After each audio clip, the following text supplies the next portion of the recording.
What's up? We're live. Nice. You caught me by surprise. Oh, boo. Right.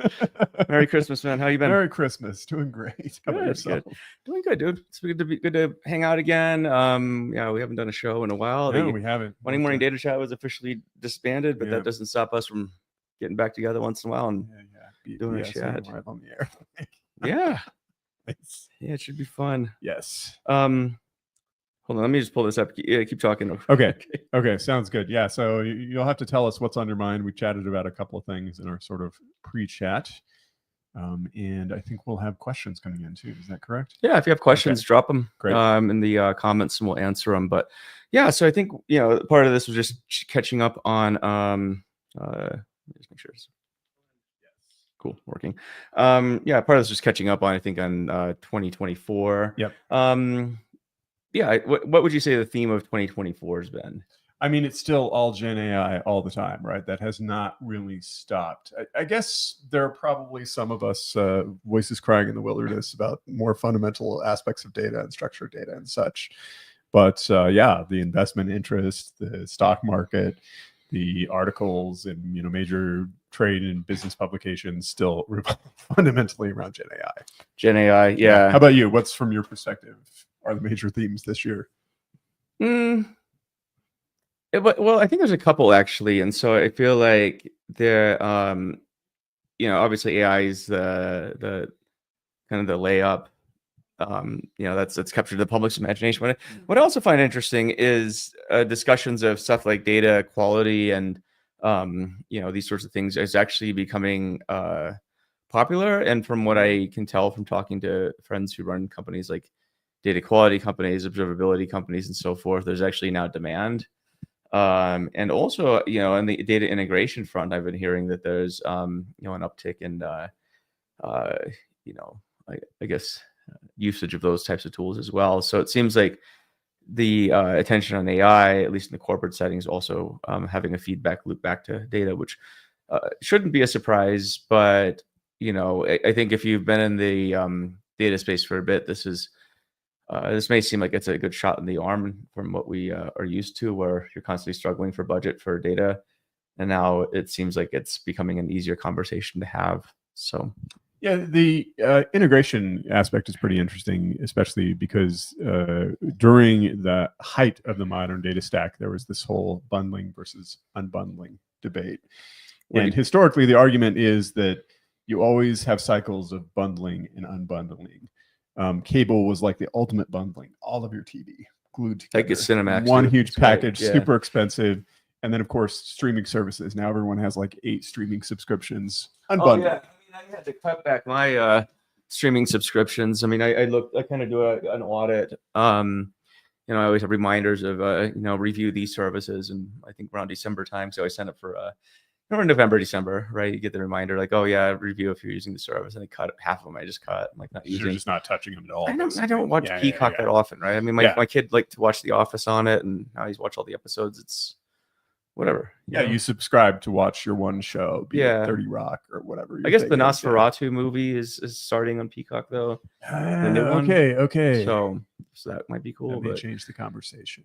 May change it. May have to get another one. But yeah, streaming's bundling, right? I mean, I remember back in the day when I was a kid, it was all about cable, and then you would get pay-per-view, so I could get WrestleMania or Holyfield fights or Michael Spinks or some shit. But yeah, Mike Tyson against Mike Tyson. Oh, Mike Tyson was always influencer of the day these days. Yeah, back when he actually fought real boxers. But yeah, bundling, unbundling, and right now, what are your thoughts on where we are in the pendulum of bundling and unbundling in the tooling space? I mean, frankly, we had this huge unbundling movement with the modern data stack. It's like move to Snowflake, but also move to these 5 other tools that you're going to have to use with Snowflake. And I think now there's the cost consciousness concern of these tools start costing a lot of money, but there's also just the complexity and the training and everything else that comes with having 6 different tools that you're dealing with. And so I think companies that adopted the modern data stack in all its complexity are looking to simplify quite a bit. And you have another aspect of bundling and unbundling, which is in addition to Snowflake, you might have BigQuery, you might have several other databases. And I think companies are seeing the value of just like trying to reduce the set of tools. Just Oh like yeah, I reducing mean, if distributed AWS's subscriptions. announcements at reInvent this year was any indication, they're going all in on unifying, analytics and machine learning onto a common platform. In this case, SageMaker, and I have my own grievances about that, but what I say won't matter anyway. So yeah, I mean, we'll see. I wish that AWS could really pivot on this, because historically they've been one of the worst companies for actually they'll provide you a bundle and it's terrible. Like the underlying infrastructure is great, you today? but the integration between the different parts is awful. So hopefully they get better about that, which is part of the reason Snowflake was so popular, right? Like everything was kind of configured for you, and at least as far as their tool set went, they took care of most issues for you automatically. You didn't have to think about them too much. I think it's fair though. I mean, I was actually doing some stuff in AWS console the other day. I was just reconfiguring some orgs and accounts. I'm like, God, this is so painful. Right. Everything about it doesn't make any sense how they have it set up. But I don't know, because if I go into like GCP, for example, it all just sort of works, right? Like out of the bay, I don't even think too much about it. Here, I'm like, well, okay, there's a green wire across into this one, or it's just, I don't know. Anyway, but I mean, this is sort of the nature of things, right? And I think that's an example of the bundling where, if you're a company, you're going to look to pare down, the quote streaming servers. In this case, the tools that you have. So the modern data stack is definitely, it feels like it's unwinding in that sense. Where my thought is, if you're not a top 3 player in, say, Matt Turk's landscape by this point, if you manage to make some moves market share wise, cool. If not, you might need to consider some new options, just because buyers at this point, again, if you're not, I'd probably say top 2 really, at that point, like, unless you have a good story or fit a unique use case, that's just because it's going to be hard to compete. So I don't know. Yeah, I mean, Matt at another time in post some time ago basically said that, if you want to become a true unicorn, like a company that venture capitalists want to create, you can't just have a product, you have to have a whole platform. And the question is, regardless of cash flow and such, how many of these companies are actually in a position to create a whole platform? And if you're not, then you need to get acquired to be part of someone else's platform and to help build out a footprint that way. Yeah, exactly. I'm looking at a comment here. This is from Muhammad Ali. Speaking of boxing, he's a security engineer at AWS, aka LinkedIn user here. He says, obviously biased, but without derailing the conversation too much, what was terrible about the bundle? Okay, so let's talk about why AWS the way they bundle. Again, these are just our opinions. These are our opinions. Matt's Please opinions. Don't sue us. Okay, at a basic level, you mentioned GCP, and that's like, GCP is bad at a lot of things, but they are great in creating an integrated product environment. Here's one very basic example. AWS, I think still to this day, you basically have a separate console for every region. So you switch regions, and all your stuff from the other regions is suddenly invisible. And so you have to work in one region, which means that if you're a major player and you want to have infrastructure spread across the United States or even across the world, you're managing each of those regions separately and then trying to integrate them. Whereas GCP, it's just a config within individual assets, basically. And so the console shows you everything at once, and you just say, I want this bucket to be created in the US West 3 region or whatever.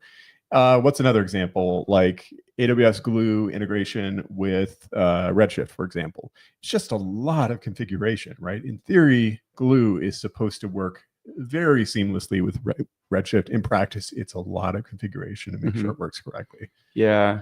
I always found IAM just to be a lot more painful, right? In that regard. But I don't know. But, then again, somebody else says here, like, GCP is so well integrated, but why is AWS so well adopted compared to GCP? I think that a lot of it, you can look at it from a couple lenses. Historically, AWS had the first mover advantage, even though Google had the cloud pretty early. Well, they had it internally probably before Amazon did, from things I've read, like people who worked at Google, but it took them a long time to actually get it to market, and it took them a longer time to drive adoption. Their sales processes are not as good. Their customer support is notoriously bad. And that's a lot of it, right? Like AWS integration is a nightmare, but they'll hold your hand and try to get you on their platform. They'll give you lots of free credits as a new startup. There's a big community. Everyone at the meetup groups is using them, and that's just driven continued growth. But we'll see what happens over the next decade. We'll see what happens over the next decade. Yeah. And so, yeah, I'm just looking at so if I go to I'm just looking at AWS consoles here. So if I had this North Virginia, I go to my other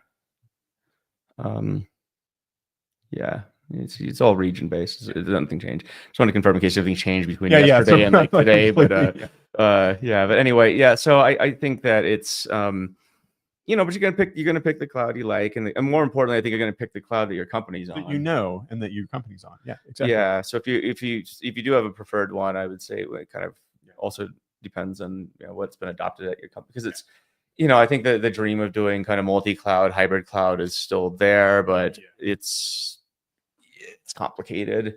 If you're big enough, you want to do that for obvious reasons, because you can pit the vendors against each other, and that's a very good way to do that. What I used to tell our clients is like, really, it's going to make more sense to focus on one cloud, so you're not spreading your resources out too much, but always maintain an escape route. In other words, if AWS, for some reason, it just becomes untenable, what's your escape plan, and how long is it going to take you to execute it? Yeah, exactly. So, but I don't know. I mean, we'll see. And there's if you're reading the information, which is a good news outlet. I mean, they're talking about how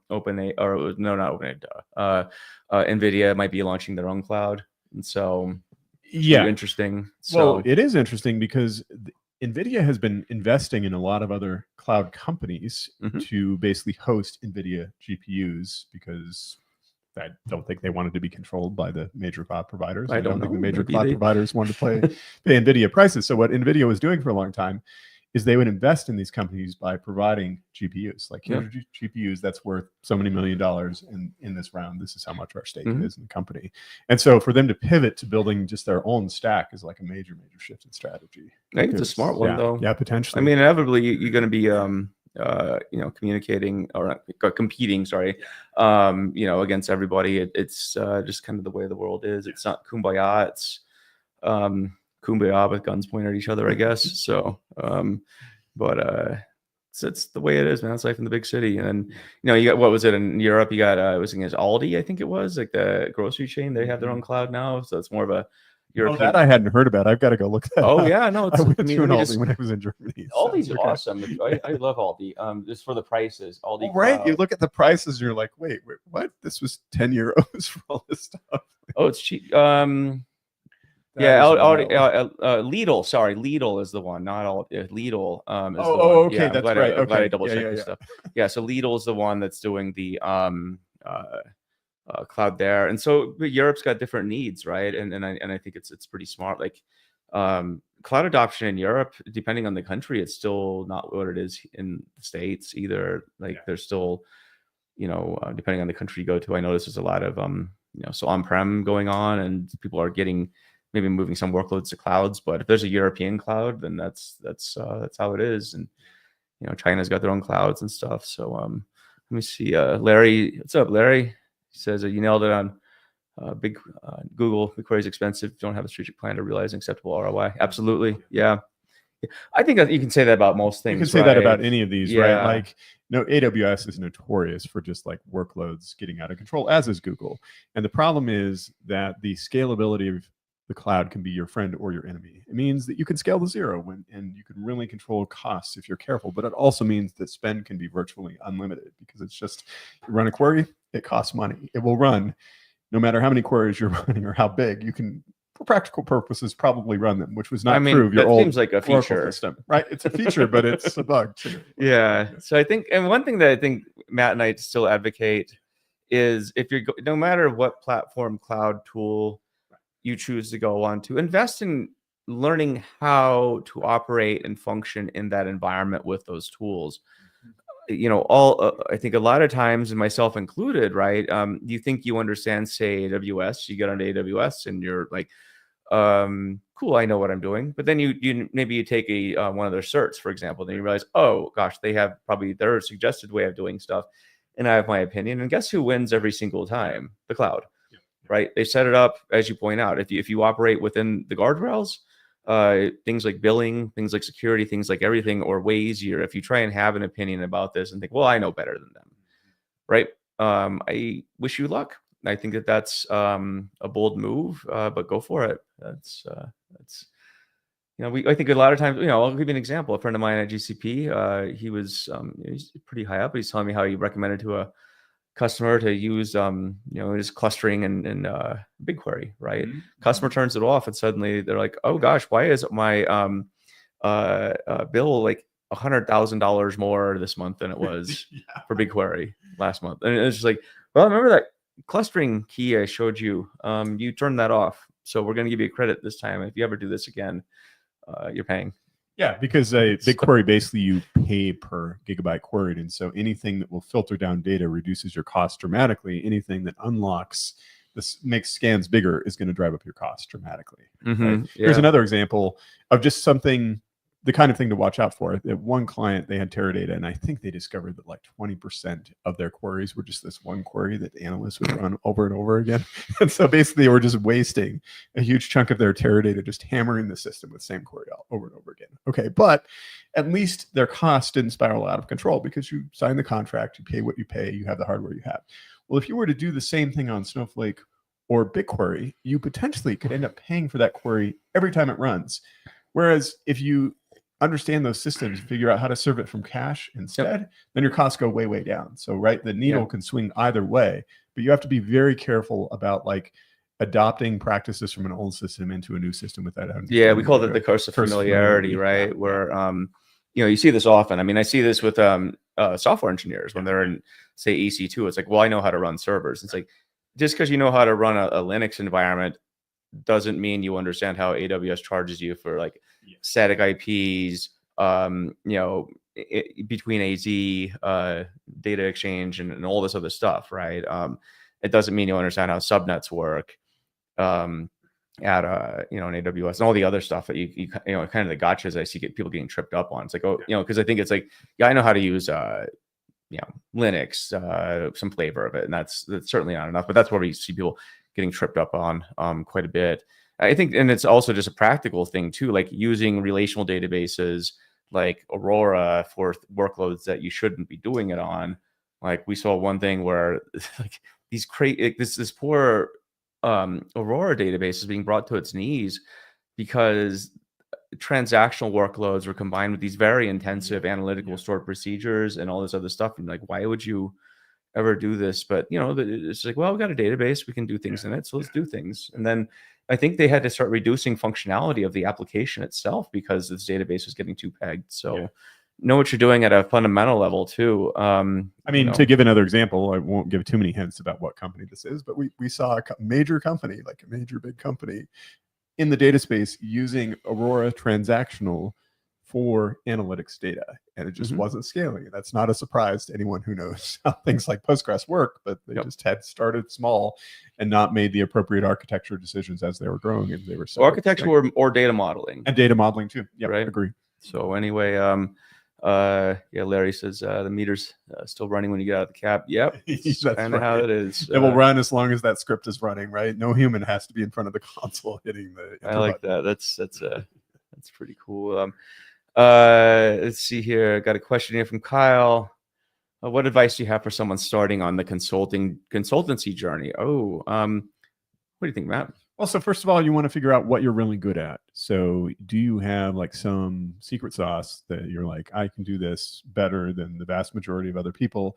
And maybe the other people who are doing it only work at big companies and so aren't available freelance.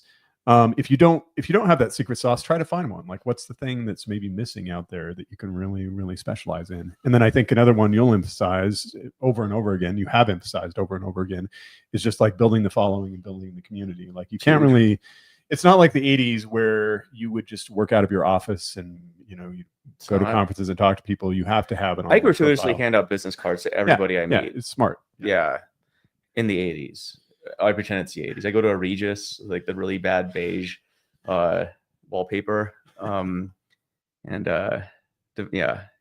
it's pretty cool. No, but in all seriousness, I think the other thing you got to understand is what you need to differentiate is like, what do you mean by consulting because that could mean a lot of different things. Like that, to some people, that means you're actually doing hands-on keyboard work. If you were to look at somebody like Alan Weiss, who writes things like the Consulting Bible, and I would highly recommend reading his books. The guy is insufferable. He totally is. I mean, he's completely insane and ridiculous, but also he has a lot of good pick me up. It's advice. straight out of the 80s, right? I need Yeah. a limo with like 8 grams. I mean, on the one hand, he'll talk about like managing expenses and things, and he'll throw out stuff like that. Like, okay. It's just you got to be able to pay for it somehow, right? I mean, you get your blow in your limo, and it's now it's Adderall, I guess. You don't do it. Nobody does that anymore. But I think you got to understand, like, what do you mean by consulting, right? So there's I think there's services which you provide, which you're doing a lot of the work, and by work we're talking about manual work, hands on keyboard, or does consulting mean advising, right? And this is where you're providing advice, providing roadmaps, doing more strategic work with clients. And so I think you need to figure out which path you're on. I think what we found is that our temperament is better suited for the advice and the coaching part, right? So we actually we started out doing services. I think we quickly realized we didn't like this because we felt like we just had a job. A job where you have no control, right? No control, no benefits, no benefits. Yeah, it's just cool. At that point, you may as well just go get a job, right? Because I think when you're putting your hands on keyboard, the problem is you are suddenly compared against everybody at the company who touches a keyboard. They're looking at you. Okay, so how much better is this guy than me, right? He makes a lot more money than I do on an hourly basis because he's a consultant or services provider. The other angle to this is that you're also being compared against things like Upwork, right? So there's a race to the bottom when you're doing the work, so to speak. So you have to be that much better. And as Matt says, differentiate to a very fine degree and be able to communicate that very clearly to people. Like, why are you, as an engineer, better than everybody else in the world? Why do I need your specific services? Maybe you invented something. Maybe you have an open source framework where you're just like the person who does this and you do the services for that, at which case, cool. If not, like, how are you going to differentiate against everybody out there, especially when you're talking Asia, where I mean, I was in Bangalore last year, so like everyone was a software engineer there, and they're all like really good. Well, I wouldn't say all of them, but pound for pound, pretty decent. So that's one consideration. So what we did, we went the other route, right? The consulting. So when we worked with teams, we would do services, but we would do it in a way where we would actually work with existing teams to teach them how to do the work. And then, then that gave us 2 angles. One, we could still pair program and be hands-on, but at the same time equip those practitioners with knowledge and skills and leave them in a better place and leave them functioning after we leave. So the incentives were aligned with the company. Companies, probably don't want to be paying for an ongoing consulting arrangement if they don't need to. You as a services provider, if you're charging hourly, you want that all day, right? Because that's how you make your money. But the company doesn't want that, right? So if you come with an arrangement where like you have a fixed time when you're leaving, benefits are here, locked and loaded, everything's done, people are in a better spot than when you came in, then I think that's a win-win-win for everybody. But you're going to make more money, I would say, when you get out of that completely and you move more towards strategic work, right? So if you're architecting systems, advising technical executives, just like talking to the executives about what the overall strategy is, right? Yeah. Like, should we be going to the cloud? Yes or no? And what are the advantages and disadvantages? And like, what cloud data should we be going to? That's to? useful. Exactly. All this stuff. So I'd say, this is one of the things where I would say, like, you need to take a good look at, an inventory of what you're good at. But the money's going to be more in the strategic area. Now, I got to say this though, there's a lot of people out there who are like consultants and strategic people and so forth. Strategy is one of these weasel words. It's like super easy to say, and nobody's quite sure what that means and so forth. And so I think you just need to clearly differentiate. Like one exercise that we found was really useful was Donald Miller's story brand, which is a way of communicating to the customer the journey you were going to take them on, right? So every customer, when they're looking for help with something, there's possibly a villain, right? Like the villain could be, I need to understand my technical direction, right? For us, it's data. We need to understand our data architecture, our data engineering, and do something different with it for whatever reason. That's the villain. Then you're the hero that takes that person, that character, to fight the villain on a journey to success, right? But you can clearly articulate that on your website. And I would say the job of your marketing doesn't need to be advertising to everybody. And actually, you should be filtering out people and telling people who, and I think communicating who you're not for. This is actually something that doesn't make any sense until you do it. But the amount of time you're going to be spending on calls trying to filter out clients and see if it's a fit, that's going to be a lot of calls. So the sooner you can get to know actually in the situation, I think it's better. I don't know what your thoughts are, Matt. No, I completely agree. I mean, you want to hone your messaging. I don't know if marketing it's definitely marketing, but I almost think you want a different term for this use case, because marketing is more like advertisements and branding, shotgun branding. Yeah, you want your message and branding to be so focused. Real quick, she's gonna. Okay. Sorry, my dog likes to open the door by hitting the little doily thing on the door. She can also open doors. She's pretty smart. Okay, there you go. You can go. But yes, you want the messaging to be so focused that people come to you and say, "Hey, I want your services. Like, I want exactly what you're offering." And people who are not aligned are coming to you a lot. Some of them will. You can't prevent that entirely, but they know who you're. Oh, I'd leave it open. She's going to come back through. Okay. Yeah. Say your villain could be like preventing outages, right? So, for example, that's hit a lot of companies lately. I mean, we had that major CrowdStrike outage, which took down a certain major American airline carrier for many days because of their problems behind IT problems behind the scenes. Your messaging could be like, "Hey, I'm going to help to prevent this kind of thing at your business by analyzing your weaknesses in your IT system." Just don't use the word crash when you work with it. Yeah, that's right. Yeah. And I think the other comment would be partially depends on what you want to accomplish, because we have had friends of ours build major successful companies by doing body shop type work, like hands-on keyboard work, by scaling, by training a lot of people, and then they sold the company and they made good money that way. And so that's another way to potentially do it. But if it's you consulting, I would say strategic. Strategic is that's the only way to go, I think, because otherwise, like you say, I think consulting is one of these things where, if you're going to do services, go big or go home. Like, build the body shop. I think that's where we didn't do it. Matt and I were actually in the process of actually winding down our consultancy now. We just do. We're just so busy doing other stuff, right? And I think at a certain point we're just tired of it. But we had a decision at one point, with the team: do we scale up or do we, is it just the Matt and Joe show again? And I think we decided that we're better off being a boutique. It wasn't, I don't think I'm suited to. I just don't. Mentally, I have a problem with running a linearly scalable business where I in order to get more output, I need to add more people. Maybe AI changes this. I don't know. I think it's still TBD, right? But AI could theoretically change a lot of things, which we'll get into in a second. But I think for consulting, figure out what does a business model also look like, maybe 5 years from now. I know it's always hard to say, but in the back of your head, like, where are you going with this? Right? Like, what are you trying to do? What can you say in 5 years that this is what we accomplished, right? This is what I built, and this is the problem that I solved for this, for people. You should always have this. You're always thinking about this anyway, right? But I think that the other thing I would say when you're starting a business is, like, have a game plan, right? It's one thing to be kind of, just do it every day, whatever, but a really good book you should read is the E-Myth. I read that many years ago, and I still reread it once in a while. Just be reminded, like, your job as a business owner is not to be the technician working in the business. Your job is, so there's three personalities, right? You got the entrepreneur, the manager, and the technician in this book. The technician is who we all start out doing because we're good at something.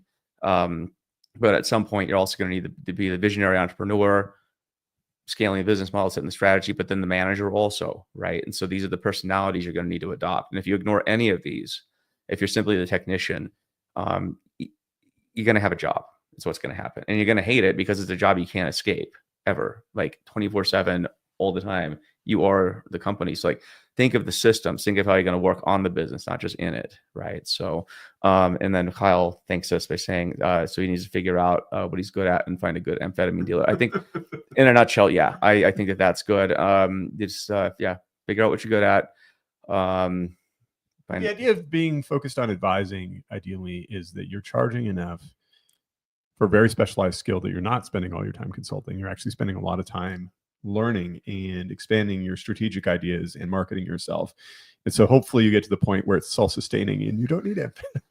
Right? Yeah. I mean, but a lot of this ends up evolving into stuff like content, right? So that's I think one of the things that I was to work a lot. Yeah. I was talking to one of my friends because he's going down the content journey, but he also was doing consulting on the side. And he's like, well, where should I invest my time? And it's like, if I'm going to invest my time, it's going to be in content, because content will lead to more consulting if you want it, but content can also lead to more content and more, more opportunity there. Because every time you build content, you're building an asset. Every time you do consulting, it's a cold start problem, and you're not really building anything for yourself except, another check, which is great. Don't get me wrong, but I think it depends on where you're at. If this person, house is paid off, doesn't have any debt, I'm like, I'd be focusing on the long game, right? But you play different games according to where you are, right? Like this question here from Honest Tina, Joe, and I'll send this to Matt. Could you please be my mentor or coach guide? I feel confused as I need to establish a startup software development company. Wants to quit being an employee. I'll be frank. I don't have the bandwidth to be anyone's mentor or coach at this point. I can't speak for Matt, but I think we're going to try and answer this question more broadly. You want to quit being an employee. What's the advice? We were employees once. Yeah, that is a good question. Again, ideally within that employment context, you develop something that's very specific. I think for us, what it was for both of us basically is we were in the market doing a job at a very particular time when we realized that first of all, a lot of new data products were coming out that would supersede Hadoop. Tools. Yeah. Products. Yeah. Like basically tools, cloud tools that would end up superseding Hadoop and a lot of on-prem systems. And second, as part of that, there was a big migration to the cloud ongoing. And we realized that there just weren't enough people who had understanding of how these systems worked. Yep. And so you could position in that spot and say, I will advise you on the strategy and training and technology relevant to migrations to Google Cloud Platform or AWS, for example. And so in your job, what specific skills have you developed that would be useful in building that kind of a practice? And if you don't have those yet, then you might want to focus on like, okay, how within my job do I build those skills, and how in my extra time do I build those skills? But it's going to take time too, because typically your employer, especially these days, I think everyone's a bit more constrained on budget, and everything has to get done right now. I don't think that's going away, but I would say, you want to quit being an employee. I think you need to take a hard look at your situation and what you want to do, and assess what does that mean to you. I think I've been the type of person where I'm basically unemployable. I think temperamentally and personality wise, like I just so I think that it's one of those things. Temperamentally for me, I just always have been a lot more entrepreneurial than working on a job. Like I think I could never work in a big corporate job. I'm too impatient. I need things to happen too quickly, and I'm just wired differently, and it wouldn't be a fit. It would be very weird. I'd probably last a day, but you have to have that level of self-awareness, I think, or self-delusion, whichever. But you do need to understand, I think, your temperament, right? I think being an employee is about 1,000,000 times, or being an employee is probably 1,000,000 times easier than being on your own, in the sense where, again, you're running a business. It's not just you doing work. It's not just you getting, you asked if you need a certification. I would say, great, go for a certification, but you can do that when you have a job. It's like, you need to understand not just the technical aspects of the things you want to build, but also know how to build the team that's going to help build this business. And that's a fundamentally different skill set. And so you need to look in a mirror and understand, are you the type of person that can run a business and build a company? And you need to be honest. I don't think most people should run businesses. I don't think most people have the temperament to go out on their own. It's not me being flippant. I think it's that hard, and it causes that much mental stress. I don't think most people should do it. I'll be frank. It's like, everyone thinks they should go be an entrepreneur. I think and you have all these entrepreneurs selling you courses on how to be an entrepreneur.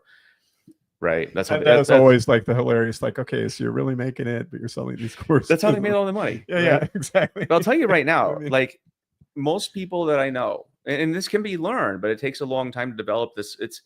You have to have just a certain amount of craziness, I would say, like, I think chutzpah to really go out and try and do a business. It's that hard. I don't think again, if you want to do it, go for it. and by all means, I think the world needs more companies, more awesome companies. But I'm going to be real, and this is me not just talking for myself, not talking for Matt. I'll talk for Matt. But just knowing a lot of entrepreneurs who have been successful, and I think more importantly, people that have just failed miserably. And it's like, this ain't for everybody. It is not for everybody.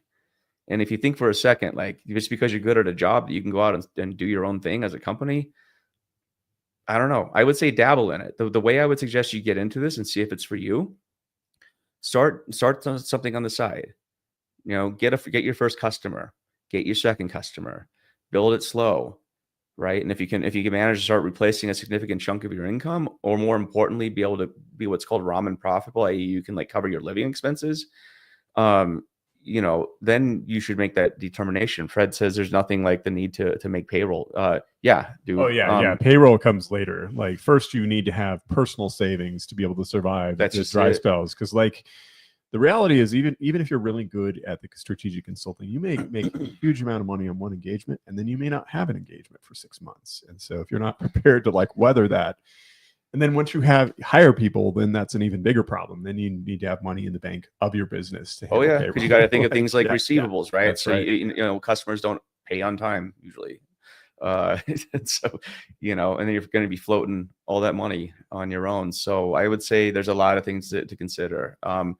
But I think it's different though these days with AI, like trying to figure out ways you could leverage AI to do a lot of the work, to scale your business. I would say this is a different time now, where maybe depending on the type of work, you might be able to, have a bit of assistance that you didn't in the past. Like a friend of mine, he has a startup right now. VC's asking, well, how big's your engineering team? He's like, well, my engineering team is Claude and ChatGPT right now, and it's actually doing pretty well scaling the code, right? And so that's maybe something to consider, like how much can you do, with automation, right? And so, but this forces you to think about the systems of your business, right? So this is sort of the paradox, because if you're a startup, you don't actually know what the systems are yet, because you don't have a paying customer, and the only thing that matters is getting a customer and doing that in a repeatable fashion.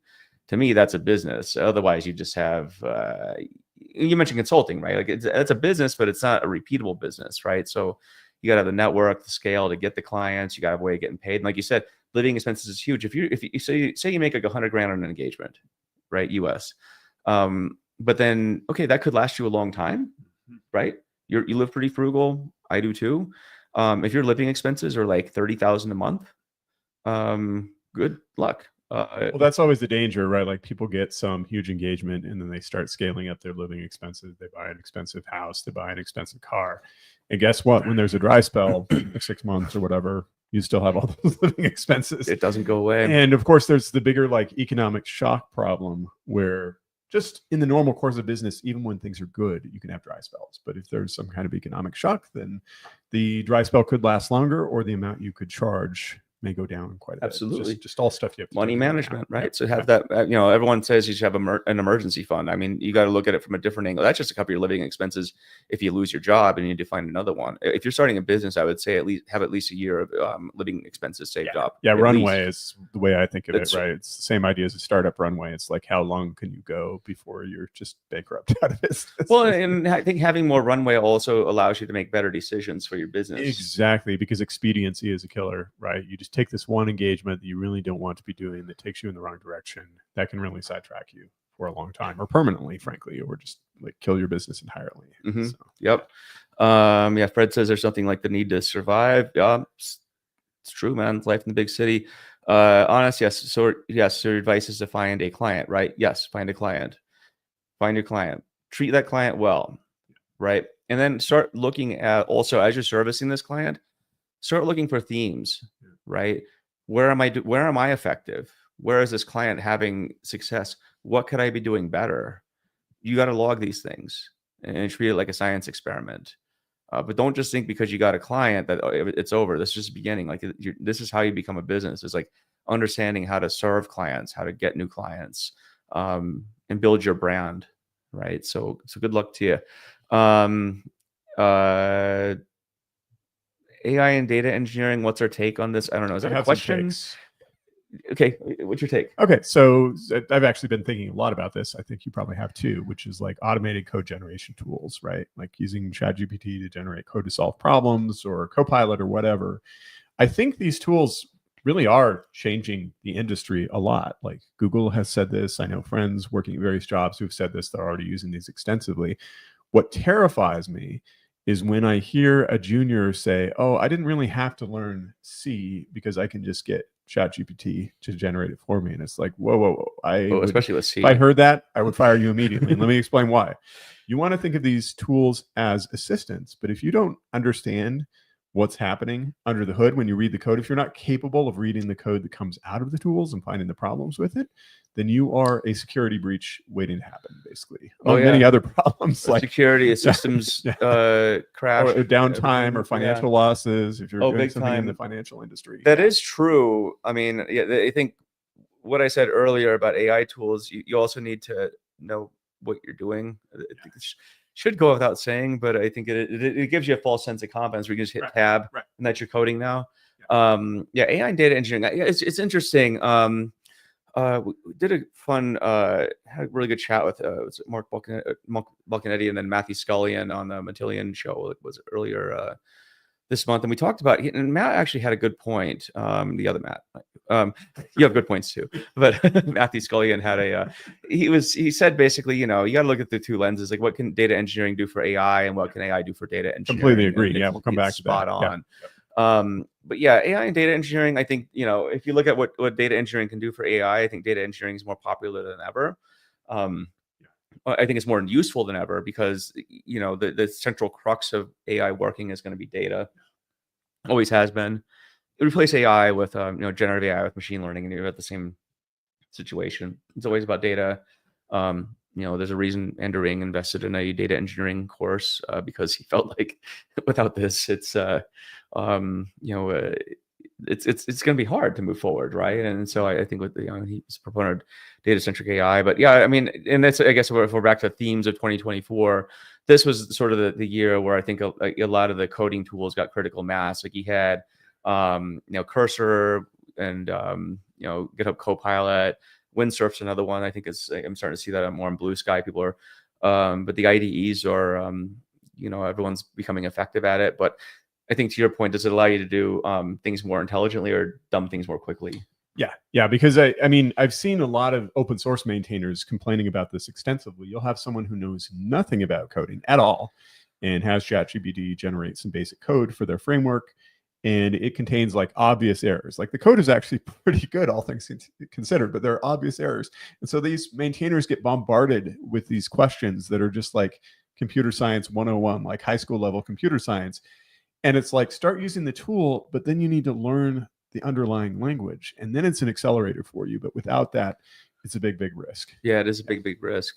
And so we'll see. I mean, it's early days. I think that, it is, there's companies out there. I think, the CEO of Devin or the company behind Devin was saying that, right now it could probably function as a junior level engineer, but I don't know what that means exactly. And, but it's getting good at solving coding challenge type problems. And that, this particular individual is a coding competitive coder champion, I believe, at a young age. And so, for those types of problems, sure. But is that the type of problem you have in the real world at like most companies? No. Well, and there's been a pretty active debate about this in the context of LLM reasoning, like these next gen tools where you're basically doing multiple generations and answer assessment. And you do a lot of work behind the scenes before you give an answer, unlike traditional where you just spit out the answer immediately.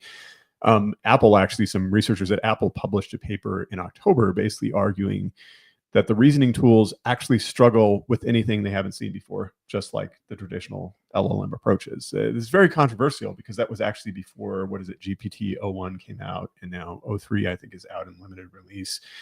But the question is, will these tools be able to solve new problems that no one has ever solved before, or are they just scraping so much data that they've seen the problem before and that's how they're able to solve it? And so that remains. What are your thoughts on last week 03 was announced?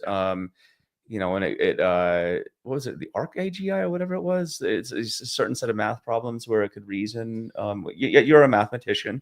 And What again, are your thoughts? I think that was the argument. It's like these benchmarks are actually known problems or leaked problems, right? That's become a big problem in the math competition space. Things like the AMC, the American Math Competition, that people leak the answers in advance. And kind of the same thing is happening with these LLMs, that even if you run them on a brand new competition, the data may have been leaked a month ago on a forum somewhere, and they may be trained on it. And so the question is, can you really, we need more clean room testing where you have people, basically mathematicians creating brand new problems and then testing against those to say, can these reason in a novel way? In other words, something they haven't seen before or not. And I think that's still an open question. On the one hand, if you're marketing your LLM, then you're always going to claim these like really impressive benchmarks. But the funny thing is, they were claiming these with GPT-4, that like they were basically as good as a real lawyer and as good as a real mathematician. And now they're claiming, GPT-4 is old. Well, you could pass the LSAT. Pass the LSAT and other things. That doesn't make you a good lawyer. Well, but now they're claiming that was like a high school student, and this new one is really, really good. It's like their capabilities are impressive, but we also need to recognize the boundaries of limits, and they may be a little more limited than we actually think they are based on testing we've seen. So far, but at the same time, I'm constantly amazed at just how much, if you compare it 2 years ago to today, it's like, what was it? GPT-3 was out, and then that was, it's almost laughable how. Oh, I know. Right. How primitive it was. Yeah. Yeah. And that's the thing. Like, they're great synthesizers. I think the idea that they're just regurgitating the data they're trained on, I don't think that's accurate at all. There's lots of evidence that they can like build more complex ideas off of what they're trained on. But the question is, can they really solve truly novel problems that humans struggle with? We're still, the jury's out on that, and we're making advancements all the time. So we'll see. Yeah. There's some book I have upstairs. I can't remember the name of it, but why machines will never be intelligent or something like that, I think, is a synopsis of it. And so it's funny because it's right next to a book I had, which is Why Machines Learn. I think on Hacker News today, I saw people comparing these LLMs to like idiot savants. Like idiot savant, typically some kind of learning disorder. Kim Peek in Salt Lake City. Yeah, exactly. Who could just like memorize entire books, like the movie Rain Man that came out in the 80s was based on Kim Peek, right?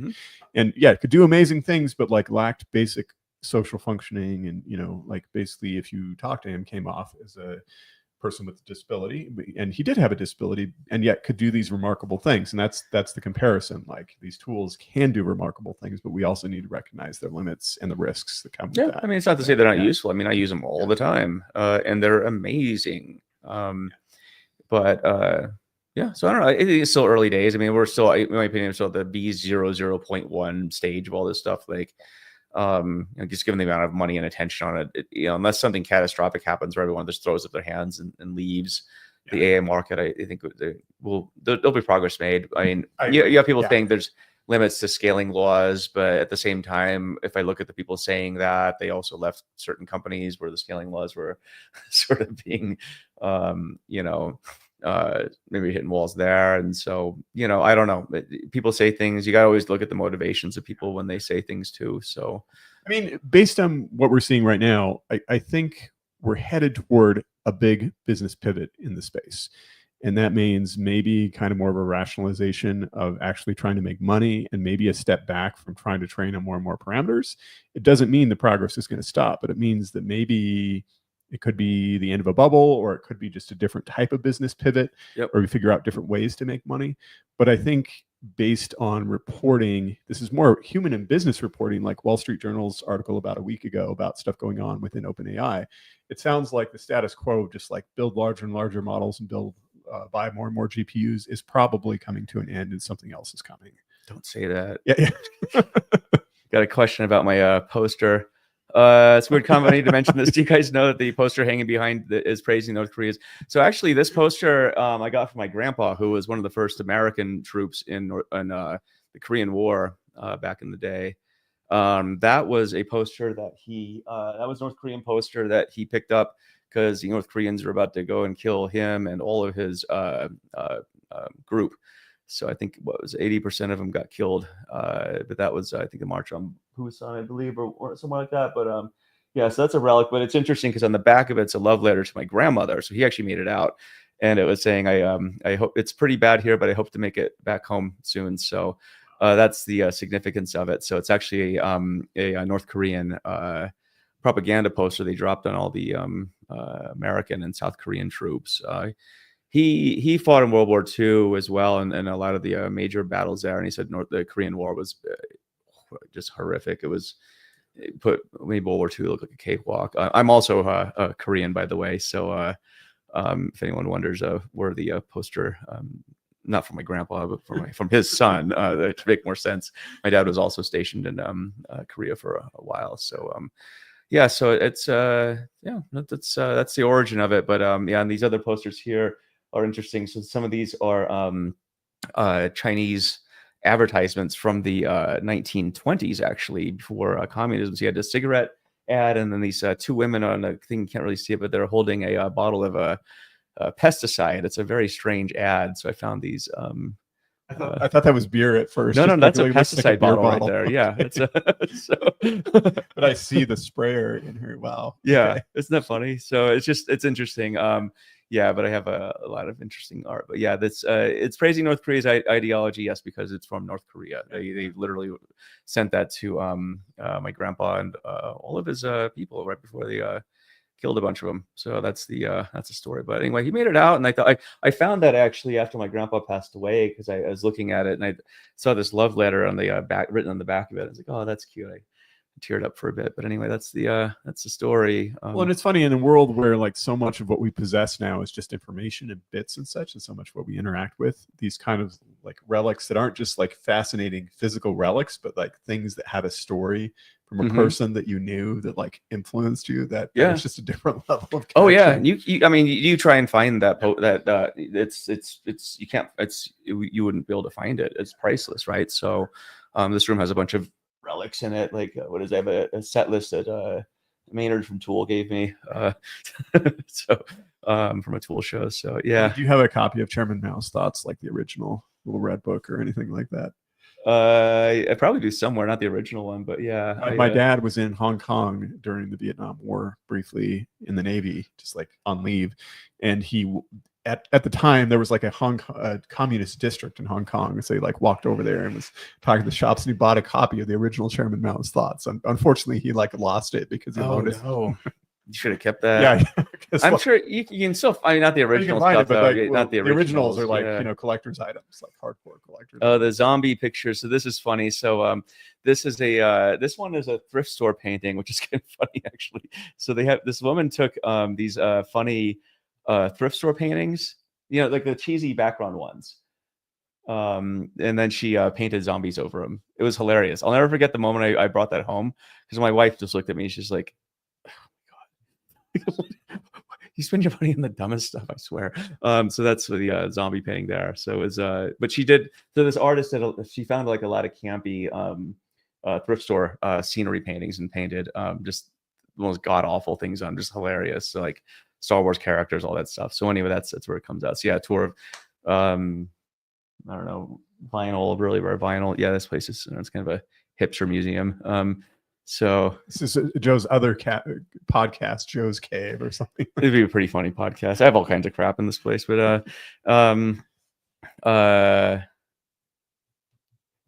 Fred, part of City would have enjoyed France more if people weren't always shooting at him. Yeah, I heard the same thing. So yeah, it's it's interesting. Going to Europe, I always find it's interesting because the the legacy of the wars still are with the people there. In Germany, it's particularly interesting because it is, a lot of the cities were been destroyed, in London as well, right? But so it's and then I think that just the memories are still somewhat with the people, not especially with the older people. They're all kind of passing away at this point.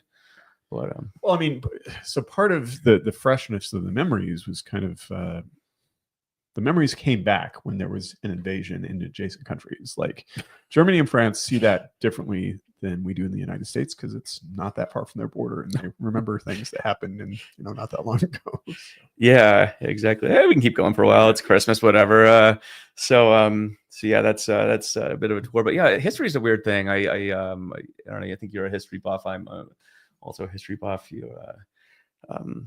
Yeah, I think it's one of those things where if you understand history, or at least you always realize there's versions of history, and it's the old saying, you know, he who I don't know, history's written by the winners, I guess, right? So, but it's always interesting to go back and I think review alternate versions of history from Yeah. from other countries, because you get different takes that as you see. So, am I using AI in music producing? No, I'm not actually. Old school. Yeah, Well, what's your opinion though? Let's go into this. We'll make the data connection here. Like, sure. where is that going to take us in the music industry? Because I think you kind of worked on the edges of the music industry for a while, right? Like doing some promoting, and then we're DJ for a bit. So where do you think we're headed? I mean, it's interesting. I feel like the availability of software and, if I'm talking about electronic music in particular, but, other music, it's certainly getting easier to quote, make music. I think it's about making music that's interesting has always been the problem. Like, Yeah. but you've had great tools for a long time to make music, and DJing is like as simple as syncing two tracks together. I mean, anyone could theoretically do it. But why is it that, it's still a long tail game where most of, more kind of a power law, or, you have a few successful musicians, and then, because it's easier than ever for tracks to get out to, music to be available. You can put yourself on Spotify, SoundCloud, whatever, LinkedIn, I guess. So I think it comes back to the central question of, one, it's distribution, and two, are you making stuff that people care about? Yeah. And I think with DJing and music, I should be posting a lot more tracks on SoundCloud. Maybe I'll do that soon. But it's just one of those things where I feel like, there's no shortage of producers or DJs, and at least, but does that mean that they're going to be any good? I don't know. So like, let's talk about Max Martin. I want to compare. You know who Max Martin is, I'm sure. So he's the guy. He was the Swedish like producer / songwriter who wrote, I don't know if it was 100 or hundreds of hits. If you think of like Britney Spears, Backstreet Boys, that was all Max Martin. Yep. And so he was almost like a human AI. Like he could just generate these hit tracks that would just Pharrell's the same way. Yeah, exactly. And so the question is, like, do those super producers kind of get replaced by AI, and do they generate interesting music that like people actually listen to? Or I could see something like that potentially happening. I think music, especially, when the creation of music is definitely going more into the background. But yeah, it's an interesting one, because I think if the AI producer could vibe with the recording artist, maybe, but recording artists are simply nothing more than faces that can go on tour and put on good concerts, right? I mean, it's always controversial, right? But it probably depends partially on the recording artists. Like some of them are writing all their own material and like creating their own shows, and some are just like regurgitating whatever the producer told them to do. That's just it, right? But like, why is Taylor Swift, the biggest, not just musician in the world, but one of the biggest stars in the world, period, right? Well, actually one of the wealthiest, like anyone with any billionaire is like one of the wealthiest people in the world, and at this point, huge, right? But I mean, it's DJing is a weird thing where I think that it's it's the amount of money that DJs are making these days is insane, right? Especially top tier DJs. I mean, you're probably making what, I don't know, a couple $100,000 to $500,000 per night for a set or more for like big names. But then, even if you're like kind of, playing at kind of more underground clubs, but the established ones, you're probably still going to get like 10, 20, 30 or more, maybe 50 a night. Not bad, especially if you're doing that every weekend, and probably Friday, Saturday as well, in different gig. I mean, you could probably be making like, more than you would at a day job. I mean, one of my bigger regrets was probably not going more into DJing and just going saving up money and then just retiring basically, or doing whatever. A lot of them do that, yeah. So I mean, it just or most of them probably don't. Most of them don't save up money. They just blow it all on becoming a consultant. That's an illusion. Which I think is interesting. I tend to agree, but I'm kind of like, I also have to think to myself, but why is that the case, and will it always be the case? I don't know. I think that it's going to be AI plus authenticity more than it is AI or humans, right? So I think that that's kind of where it's going. It's Centaur, right? And then Larry, depends on the type of audience. And I think absolutely. But I think there's a reason live music has become one of the things that's where a lot of musicians make a lot of money now. Like, we just dropped a bunch of money on tickets to go to the Kilby Court block party in Salt Lake City, which They is have like some big acts coming. huge. Weezer is coming to Salt Weezer, Lake you got That's a lot. Beach House, you got New Order, Devo. I mean, it's ridiculous. I mean, you look at the lineup, and it's one of the best concert tours in the world. But it ain't cheap, right? And I actually know the guys that are the company behind that. He used to live in my condo. Oh, that's funny. Yeah. Okay. It's like it's a huge concert promoter now. So, so did you read Nexus, like Yuval? I've not read it. So I read that recently, and I actually haven't. His really famous book is *Sapiens*, and one of the arguments, he talks a lot about how machines are going to be taking over decision making and such. And I'm like, well, I'm not convinced that's going to happen yet. And the reason is rather simple. It's not in an organization or in a political system. It's not the smartest people that are making the decisions. It's based on social capital. And social capital also applies to concerts, right? This particular human, you follow them over time. They have a story. You relate to them. That's why you pay like $200 for a ticket to actually see them in person performing live to some degree. I mean, there's automation always and synthesizers, but performing live. And so I don't know. I think it's going to be a long time before we get away from that in any of these spaces. Like, these will be tools, but when will AI have social capital? That's not clear to me. And I think there is a data connection here. That's lot of data engineering and organization. Trumpet band the box upward. But a lot of data engineering and organization and technical leadership is not just about technical skills and the ability to write the best code. It's about the ability to persuade people that your ideas are correct and gain trust in the organization. And that's something that software developers and data engineers struggle with, right? Because we tend to be technical people that don't naturally have all these skills of leadership. No, I was reading about it the other day, and it's interesting because I've been following this whole thread about how AI agents, and if we want to talk about the trends of next year, fine.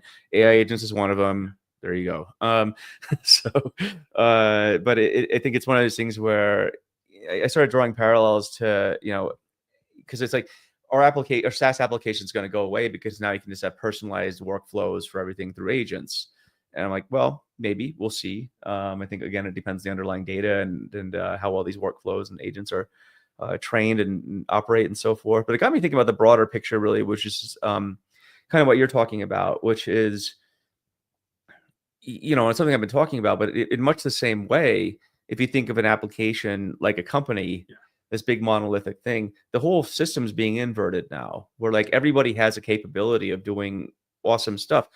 What do you need a company for? If a company is there to support an application, for example, but the entire paradigm is being inverted, everyone has the power of being a company, I guess, theoretically, right? So it's something I've been noodling on. I can't say that it's a fully formed opinion, but it's something that I think, the ability for people to scale beyond what they would be able to do at a company, I think that is a very big possibility now. I'm starting a new company. I'll announce it next month around this time, but like, the ability to do a lot of things that you needed a lot of people for is inverting. And so the question is, does this mean like everybody just basically becomes a company of one? This totally contradicts what I just said about entrepreneurship. That actually doesn't go away. You're still going to be the mental part of it's still different. But like, I think that, I've been thinking a lot about this. Like, what is the nature of a company when everybody has a capability of one? And I think a lot of it is, again, a social capital issue. In other words, why did you buy from Amazon? There are probably cheaper deals out there. But you buy from Amazon because you have an existing relationship, you have an account, and you know that when you order and they say it's going to show up tomorrow, it will probably show up tomorrow, and it's probably not going to be broken. I heard something from Walmart. When it's showing up, not when they said tomorrow, it was going to. Right? No. Yeah. Check this out. So by the way, I had to go to Walmart. I didn't have to. Yeah. I was there because I thought they had a new Apple Pencil Pro on sale. Okay. And the site said $99. Oh, yeah. I show up to the counter and he's like, yeah, we got it right here. I'll ring you up. And it's like $130 retail. I'm like, but the site says it's $99. Yeah. He's like, well, you have to order through the site and then come pick it up. And it's right there. I was like, you could also just give me the credit for the price. Like, what is this? And then, but I was like, fine. You know what I'm going to do? I'm going to just order it and then bring it home. I'll get it delivered to my house. Sorry, we're this is Joe and Matt show. Plus, we're going over. But I think this is all data relevant, right? It is data relevant. That's, again, I think business relationships people do look for the lowest price and they often get burned by that, but it's also like, how much do you trust the business? And the thing about going to Walmart is they are a low price, but you also know kind of what you're getting, right? You know that they're probably going to get your product to you. Terrible service. Terrible service. Could be worse. In every regard, right? Terrible service. They show up, got money in hand. I can buy this right now from you if you want. But no, you're going to pass up that sale. So like, yeah, I'm not going to pay extra. I'm an idiot. Yeah. Right? Oh, yeah, we'll ship it to you. Oh, it's going to be late. Doesn't matter. I'm like, okay, thank you. Your NPS score is 0. Biggest surprise in data. Let's go through some of these questions. This is interesting. Like, what did surprise you this year? Because I don't feel like there were a lot of surprises in data this year. I feel like ChatGPT was a surprise 2 years ago, but we've been sort of just like the whole trend has continued. But tell me, like, what has jumped out at you this year? I think again the discussions of like fundamentals being important, and I think data quality, like a lot of old school stuff. I think that was the most shocking thing to me, because we've been on this trajectory where it's been about just, you know, latest tool, latest flash in the pan, this, that, or the other thing. I'm like, gosh, you guys are, it's like people are finding religion now or something, you know, and getting back to basics. And I think that was the most shocking thing. I mean, if you've been in this game long enough, you realize there's always going to be a new tool. There's always going to be some new announcement. AI and machine learning and data practice, I wouldn't say practices, but technology evolve and change. I would actually say data practices almost devolve in a lot of ways and go backwards. So I think that was what shocked me most is seeing the, I think, interest in data modeling, right? Working on a new book on data modeling, which will tie into the next question we're going to answer. But data modeling is one of those things where people are interested in it. I didn't think that would be the case. I about gave up on the books. I'm like, nobody's going to read this dang thing. Then I started a community, and that's going well. And, you know, it gives me a lot of hope that, you know, discussions I have with people around the world, you know, things like data modeling, data quality, and all this stuff. But I think we got to adopt the practices to today, to what's happening. I think a lot of the discussions I see when we're talking, that, you know, these discussions are stuck in the past. The practices are stuck in the past. And I think this is the biggest junction where I think 2025, I'm hoping that, you know, we can start bridging these gaps, use AI to scale a lot of problems that we've had you know, like, you know, data management, for example, right? Like we have all these data sets, we can't seem to get data quality. I'm like, I don't know, you know, what's really good at that maybe is, you know, leveraging something like AI, which is good at, you know, especially transformer models, go to translating and stuff like that. So yeah, I agree. Like there's, I don't know if virtuous cycle is the term here, but there's going to be a lot of interaction between these like traditional approaches that we've implemented poorly in many cases and newer tools. I don't think they're going to be independent. But I see a lot of the old guard though, right? Old guard and data kind of, I think, clinging to, you know, very rigid interpretation in books that were written in the 90s, for example. And it's like, okay, even in the 90s, you know, that was an opinion and you had to kind of implement it in practice. And now we've moved way beyond that. You need to use that as part of a larger practice. It's trying to change the depends diaper. That's what you got to do. So is writing books rewarding? It depends. It's very demanding. It's not for everyone. What do you think? Your new one, you know, we've done it before, but like, how's the new one going? You know, I would say it is. Well, did you find it was rewarding to you? I think I did. Yeah, I like writing, but writing is inherently a very tedious process, which is why a lot of people don't like to do it. On the other hand, a degree of tedium can actually be very appealing. Why do people like woodworking? Well, it's a whole lot of tedium, but if you're very careful and focused, it's very meditative, and then you get this product at the end. Writing books is a lot like that, I think. I think it is. And I think for me, it was rewarding in the sense where I know when we started the writing fundamentals of data engineering, I think we also often commented, like, I think we both thought like we knew what data engineering was. And we started writing about it. I think we're like, yeah, we don't know a damn thing about this. Actually, there's a lot to know. Something, right? But you have to reinvent your knowledge and expand. You do. You realize how much you don't know, right? Like, I think, so I find it's rewarding. It's good. I think, you know, as I always say, writing is thinking, and I'm not the only one who says that. I think any writer says that, but it is true. Like, there's no better way to get to know a topic than writing about it. You can make a course about it. You can make TikTok videos, but I think the level of depth that you have to go to think about a topic, that writing is simply irreplaceable in that way. I've yet to find a substitute. Yeah. So, and a lot of the thinking happens not when you're writing, but it's that writing process of forcing you to think through things that triggers it. And then you'll be in the shower doing the dishes or whatever. And you're like, oh, X, Y, and Z, or you'll stew on something for the next 10 hours because you tried to write about it. And you're like, I'm not quite comfortable with my answer on this, or I haven't quite found what I'm looking for here. Yeah. But I think the rewards are intrinsic and extrinsic too. Like, I think intrinsically, i.e. for us, it was good in the sense where I feel like we just accomplished something cool, right? And so that's good.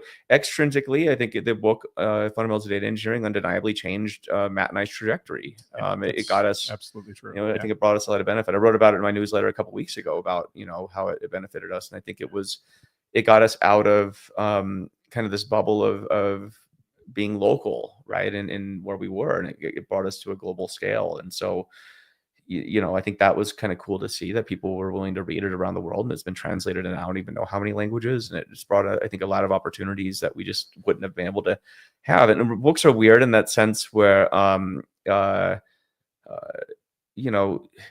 people, I don't know, for whatever reason, people look at you differently once you have published a book. I still don't understand why that is, but they do. They kind of look at you like cringe or something. I don't know. So it's like this mysterious like climbing new Everest book. So when's the new book? When will it be published? I think I'm planning to have most of it up on Substack by this spring. The publication date is going to be probably in the summer now, and the reason for that is there's just a lot of I would say there's a lot of logistics outside of writing that needs to happen, editing and production and so forth. And seeing as this is the first book I'll be doing, kind of on my own, I just want to make sure I got all the things in place. So the summer is when you'll be able to get like the final version of it. I'm comfortable at least advertising that vague season as a time frame in which I'll have the book ready. But it's this is a very challenging book to write. I would say it's an order of magnitude harder than Fundamentals of Data Engineering, which I think was a hard book to write. That was a very difficult book, and this one's actually harder. I think at least by 10 times or some made up integer. Okay. So it's made up, but it's real. It's made up, but it's real. You can graph it on a log chart. It's fine. Let me see here. Richard asks, I know analytical engineers are rising nowadays, but what data engineering skills are most crucial for the data analyst to transition to analytical engineer? It's interesting. So I think there's been some pushback, I think, on the notion of analytics engineer in general. Have you been following any of that? Oh, yeah. I mean, there's been pushback since the notion came out. And I would definitely say over the last 2 years, there's been a lot of pushback on this. So, why? I think that is a good question. I think partially, if you're a really good analytics engineer, you're probably worth your salt. It's really just kind of the newest version of what we used to call ETL developer. Or data engineering. I think it's a subset of data engineering. It's a subset of data engineering, just like ETL developer in some sense. But I think part of it is that during the modern data stack craze from 2020 to 2022, I would probably frame it, there was a lot of overhiring in this domain. And so some people were really good at the job and some people weren't so good at it and were just collecting a paycheck to build a lot of very expensive, very complicated stuff. And so sounds like every job then. It was, yeah. But that means some people turned out to be really good at this job and hopefully still have jobs or moved on to something else, like another job somewhere else. Yeah. But I think it was just the hype cycle around it, right? Anytime. So what data engineering skills? So he's asking what data engineering skills are most crucial for data analysts to become an analytical engineer. So there's actually like a couple threads here. One, data engineering skills for analysts and what are useful for analytic engineers. What would you suggest here? Okay, so data modeling. I mean, you've already talked about it, right? Like not important. Not important at all. I mean, just raw dog it and throw your data into the Snowflake. It's fine. I would say some of the real traditional data engineering jobs, going back to Hadoop and such, maybe actually didn't use data modeling as much. So you're just like processing, petabytes of text data, and you're not really thinking about a model. Okay, fine. But when you get into analytics, it's actually very important to have a quality model that people can use to answer business intelligence questions, for example. Yeah. I think also, like, if you're coming from an analyst role, I would say you actually have something that engineers don't have, or I'm assuming they don't have. You have the ability to understand what's going on, right? From an analytics perspective, this means you probably understand a business or a process or something you're analyzing. So to me, I've always felt, because my background was in analytics, machine learning, whatever you call data science, but being able to diagnose business problems and work backwards to the data and the systems was actually, to me, an easier leap. And I've seen people going the other direction, because when you go the other direction, you're focused so much on the engineering and the tooling, it's hard for you to understand sometimes the outcome of what that data is supposed to produce and provide. But if you understand the outcome of it, you already know the answer. You just need to work back, actually. Like, you already watched the movie. You just need to watch the prequels, understand how you got there. So I think that's how I view it. But I would say being able to communicate is good. But as an analyst, I hope you're doing that. If you aren't, I don't know how you're an analyst, but that's awesome if you are. Yeah, so that's how I'd look at that. Yeah, we used to always say that the analysts know where the bodies are buried. So in other words, if Yeah. I'm an engineer and I'm like, why doesn't this data make sense? I'll go talk to the analyst. They'll be like, oh yeah, the Google Ads API does this one thing where it drops certain events and it creates fake events or something. They'll tell me all about it. Yeah. So like, keep that skill when you go more into data engineering side of things. And where the bodies are buried is usually in your where clause. That's true. Yeah, but also APIs, right? Like an API too. version Yep. changes, privacy Yeah. controls that change the data. Your third-party data suppliers, your partners who aren't providing all their data or provide it in an inconsistent form, all those things can attack you. Yeah, but yeah, I'd say it's an interesting one. Maybe that's worthy of I don't know, a bit of a deeper dive. But hopefully it gives you an answer. If not, I don't know. Fred asked, "What's the topic of your next book, Matt?" We'll hopefully have more to say about that soon. And also we're doing some recording on another project right now, which Cryptic. should be, yes, very cryptic. Who's yes. we? There are multiple we's here. So yes. Cool. I think, is it the book we talked about? I'm not gonna say much about it, but yeah, we'll talk. Yeah, there's that one and there's some other stuff going on too. So dang, there's like a book on like bodybuilding or something. Like, what do you there's another project that's a bit more academic in nature.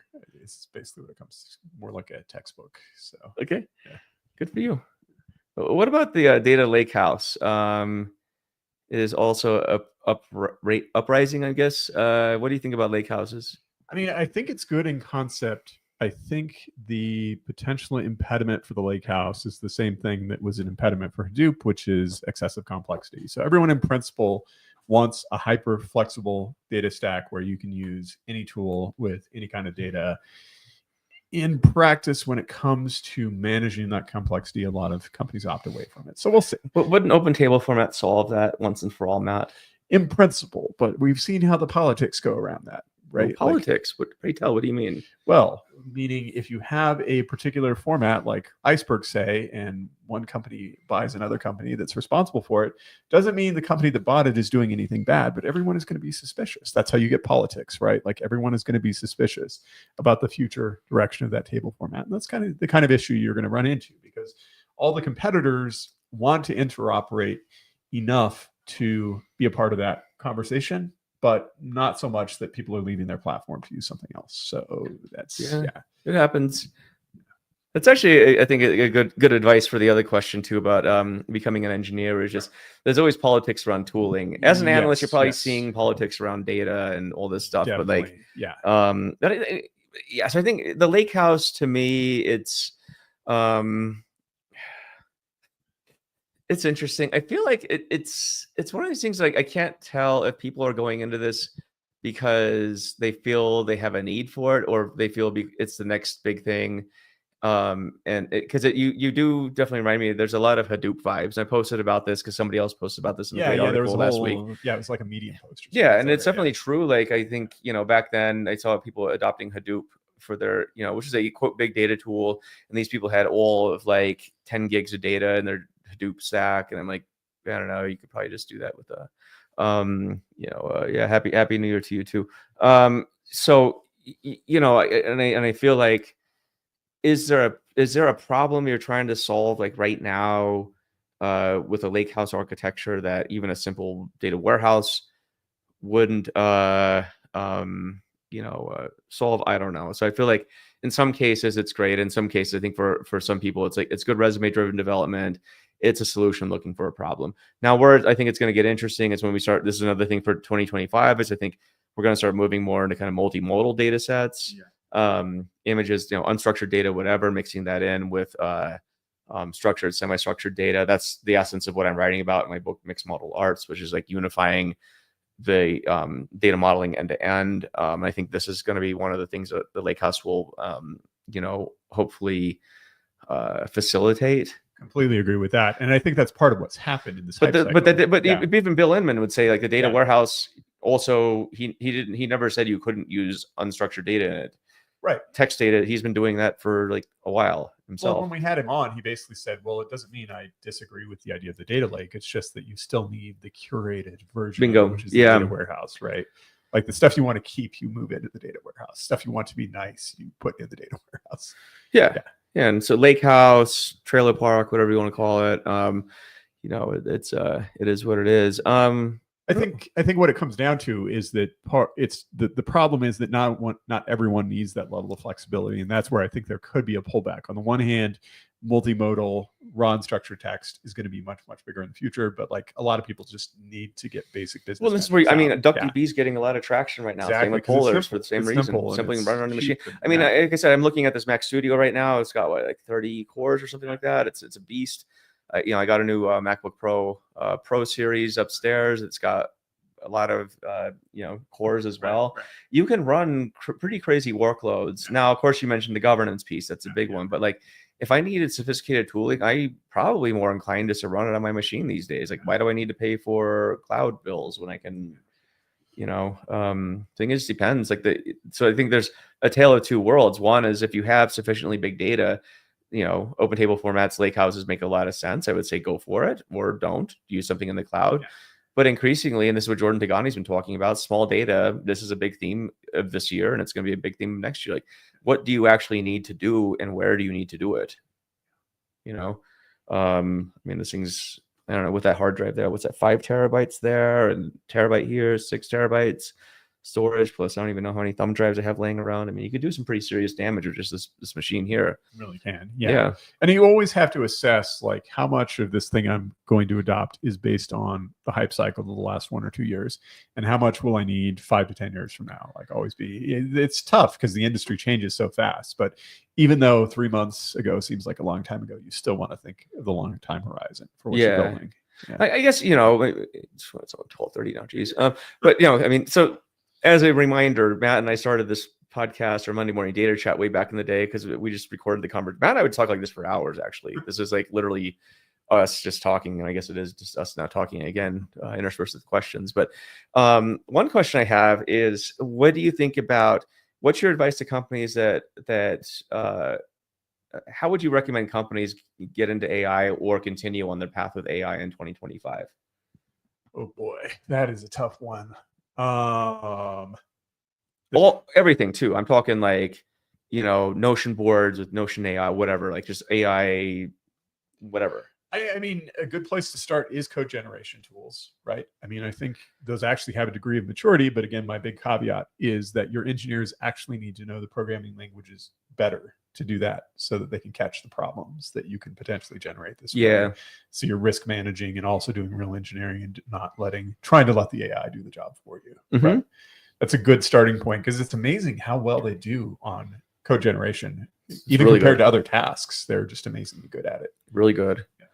Yeah, I would say just, I use it every day. And it's interesting starting a new business. I'm trying to figure out workflows where it makes sense, to do AI and where it makes sense to just do kind of more heuristic.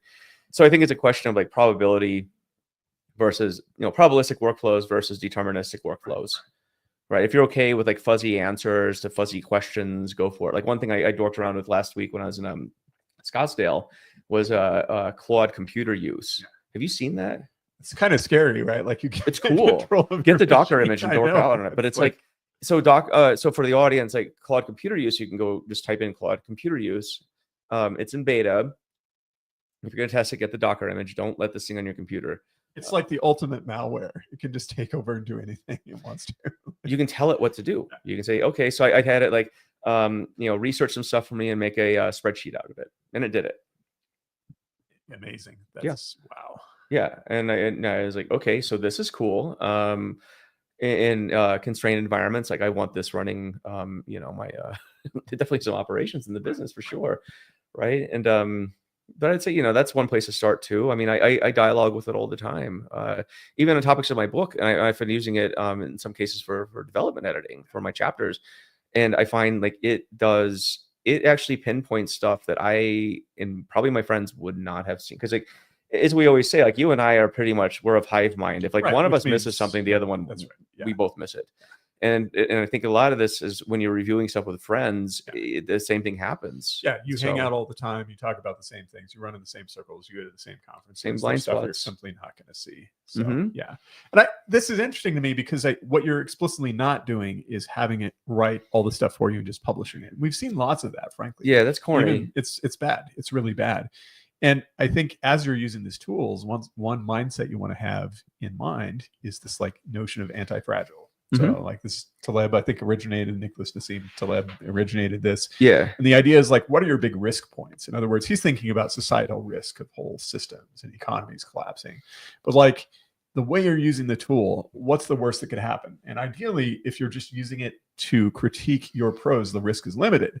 If you're using it to automate interactions with customers, the risk goes up. If you're using it to automate your bookkeeping or your interaction with banks, Risk goes up. the risk goes up. So that's where you need, or just deploying code without checking it. Risk gets really, really high. Yeah. So make sure that you're containing the risk while taking advantage of the tool. Oh, absolutely. Yeah. And use it for a dialogue agent. Like I said, it's great for chatting about ideas. It'll help you understand things hopefully from a different angle, but obviously, don't put confidential information in unless you have an enterprise version. But these things are here to stay. I would say just, if you're at a company and that is using them, continue to use it, continue exploring ways to automate workflows, code, whatever. If you're not using them, I don't know, use them in your personal life, I guess. But like it's a great time saver for a lot of stuff. It short as a hallucinate, is hallucination. If people working on it, absolutely. This is only the biggest problem they have. A lot of people working on this. There's too much money to ignore these problems, so it'll get fixed. There's a rumor. Let's see, what's up? This is a good question. There's a rumor that industry is moving from cloud to on-premise again. Any truth to that?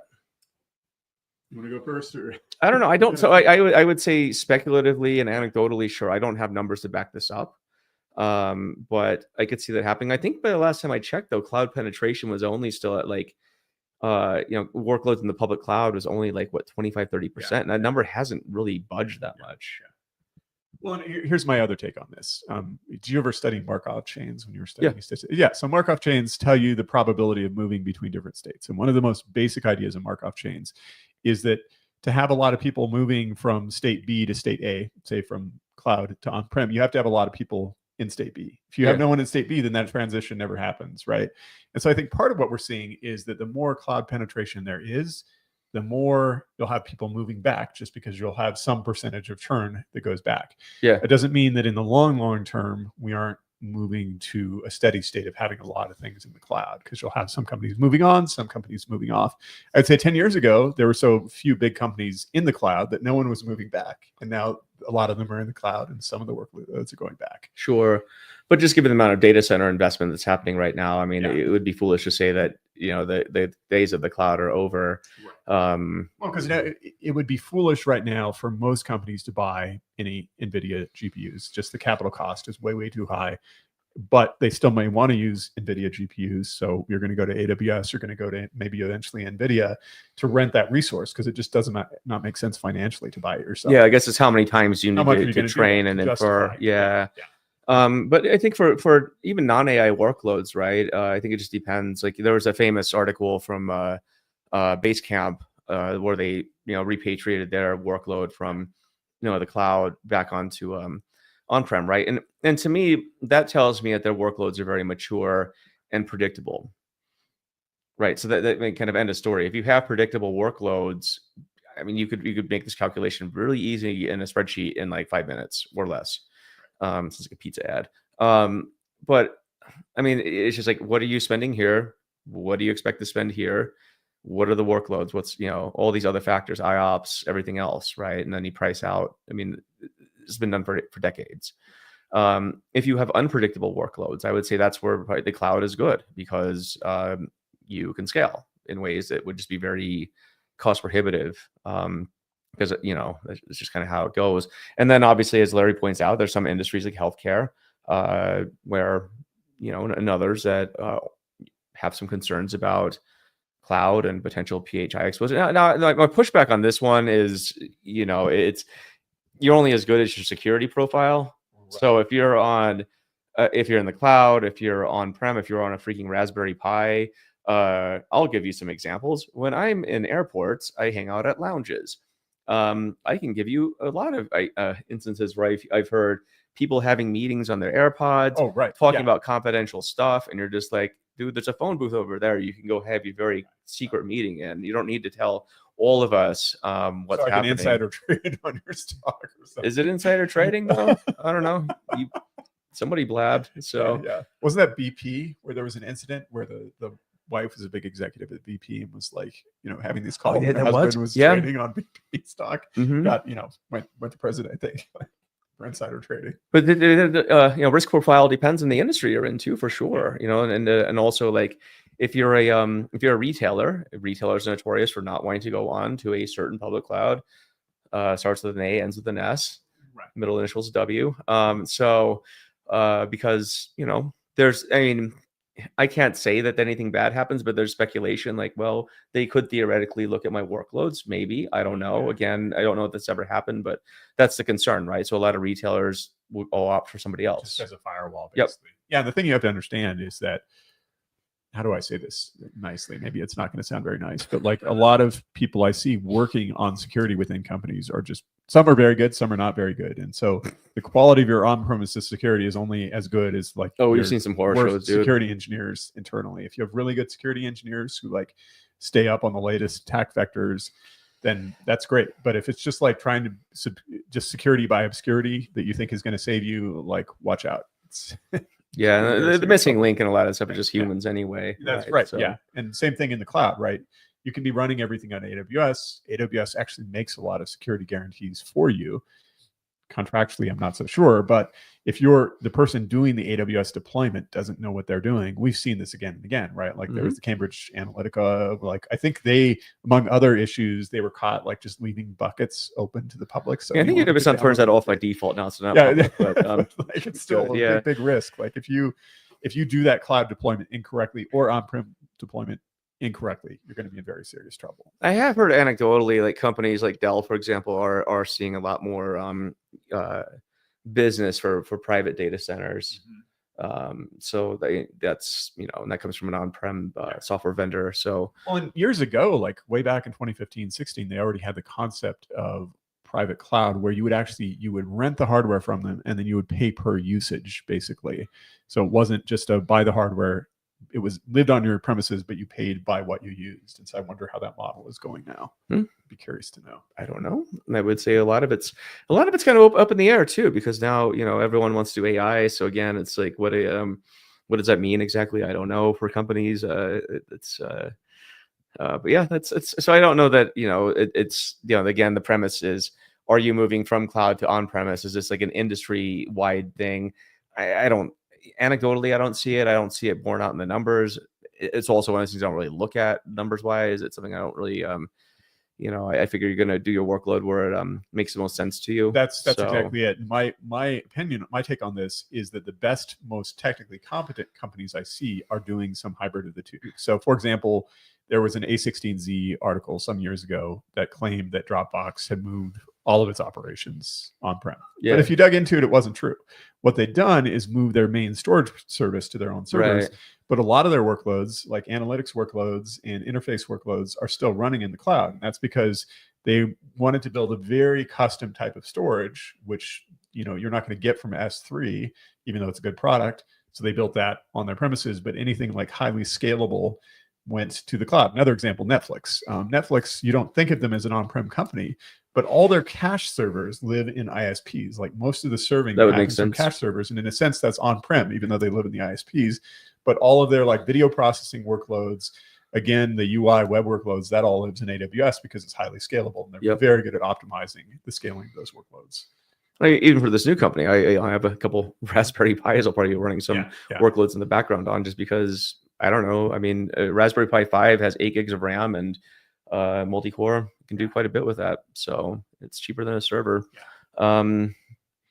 Cool. I think we've talked people's ear off. I guess, maybe we'll make this kind of a monthly or bi-monthly thing. Bi-monthly being every 2 months or whatever. But I think it's good to, when Matt and I are together, we can just talk forever. It's nice actually having the chat, not having a guest, because we can just kind of like blab, and people are still here. Which is amazing. Maybe it's just because it's the holidays and people are nothing else to do. Well, the funny thing too is that I had a list of topics which we barely touched on. So you did? Just keep going. Well, remember there was the we didn't go further into the Wall Street Journal. You want to go until 1 o'clock? No, we won't. We don't have to do that. We can. Like, on OpenAI, and there was the other article saying that the current approach to AI is a dead end, which I agree and disagree with. But we kind of talked about that. We did partially. Yeah, we'll go into it more the next time. But that won't be the topic then. It'll be AGI will have been here by now. So that's right. We won't have anything new to. We'll be completely discuss. synthetic. We won't actually be on. I think it's been in my mind has been just how, and I think it's a theme for 2025 is, what are the metrics that you would use to determine whether or not AI is successfully deployed in workloads or company wide, right? And I think this is, you can look at this as a company basis, but also at a macroeconomic level. Like, what are some of the metrics? It's something I've been noodling on. Because the whole promise is we're supposed to increase productivity. So the inputs would just be, well, how much labor did you input and how much did you get out of it, right? And so it's something I've really been pondering lately, because it's like, how would you, because I think there's a lot of consternation right now with employees, especially like, am I going to be replaced? And this isn't just tech and data, but it's a lot of professions now: accounting, law, most desk jobs, marketing. Trepidation across the board. And so, what I've been looking at is, well, how would you know that we sort of hit an inflection point? And I think at some point you just have to look at the employment numbers in some of these different professions. So our companies at certain revenue scales, say 100 billion a year, hiring more or fewer marketing professionals. I think that's going to be one thing we'll look for. It's certainly one thing, but then it has to be borne out in the numbers. Like this, because what got me thinking about this was the information, the news outlet. They had an article about how Microsoft and OpenAI, sort of determined AGI, or and what AGI meant to them was profits were at $100 billion. Profits defined by gross revenue less expense. So net profit. So I'm thinking, okay, that's a lot of money for any company to make. But that's where I think they define AG. So I was thinking more about that. I was like, okay, so I'd love to know the reasoning behind that. And that's what got me thinking, okay, so like how would you know that AI has been impactful in the companies? I think the notion, there's kind of two threads.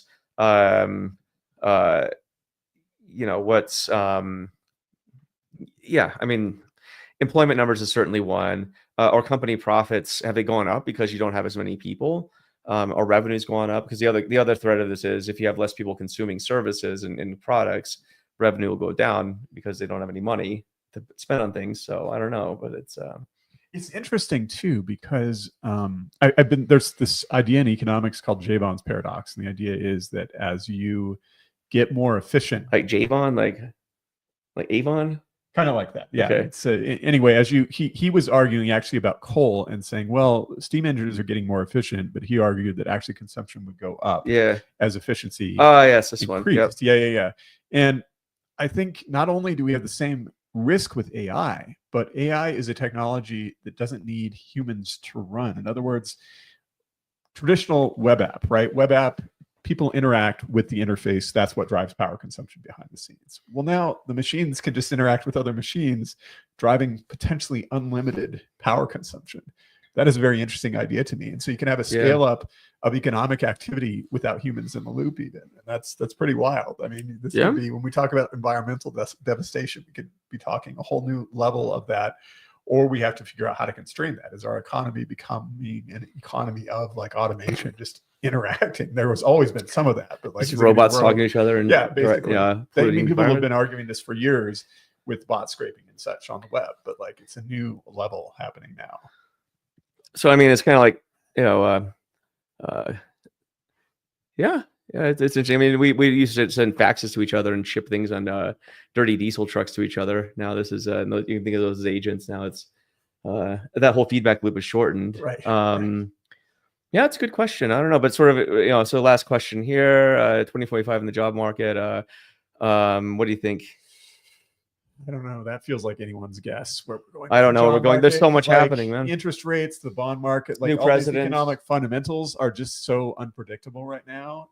So setting aside even the tech aspect of the job market, like all these drivers of the stock market and things. I just don't know where they're going. I don't know where they're going. I don't know. Yeah. I mean, because you got like potential trade wars happening. You got a new president. You got actual wars happening. You have actual wars happening, and maybe more happening. And so I think it's anyone's guess what happens with the job market. And I think this year in particular is probably one. If you were to ask last year, maybe it's slightly more quote predictable, even though I don't believe this kind of stuff is predictable.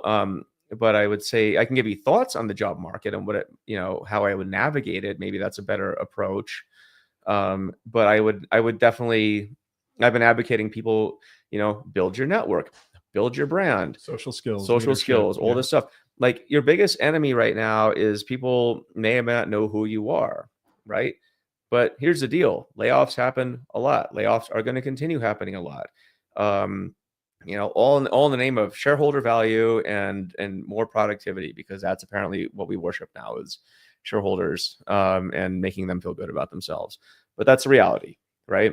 I'm a shareholder. You're probably a shareholder of a bunch of stuff, right? So your retirement depends on it. Your retirement depends on it, but it all depends on like everyone does less work or more work depending where you are. So but I don't know. Like you said, there's factors that we just it's a crazy world right now. Like, and it's interesting because if I ask this question in the U.S.